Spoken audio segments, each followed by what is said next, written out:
The National Weather Service in Mount Holly, New Jersey has issued a severe thunderstorm warning for central Montgomery County in southeastern Pennsylvania, northeastern Chester County in southeastern Pennsylvania, northern Delaware County in southeastern Pennsylvania, until 2 p.m. At 12:53 p.m., a severe thunderstorm was located over Glenmore, or 12 miles northwest of Westchester, moving east at 20 miles per hour. Hazard, 60 miles per hour wind gusts. Source, radar indicated. Impact, damage to roofs, siding, trees, and power lines is possible.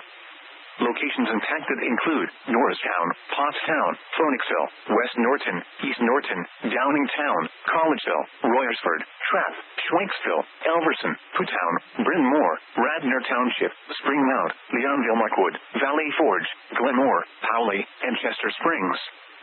For your protection, move to an interior room on the lowest floor of a building. Torrential rainfall is occurring with this storm and may lead to flash flooding. Do not drive your vehicle through flooded roadways. Repeating, a severe thunderstorm warning has been issued until 2 p.m. for the following counties in Pennsylvania: Chester, Delaware, and Montgomery.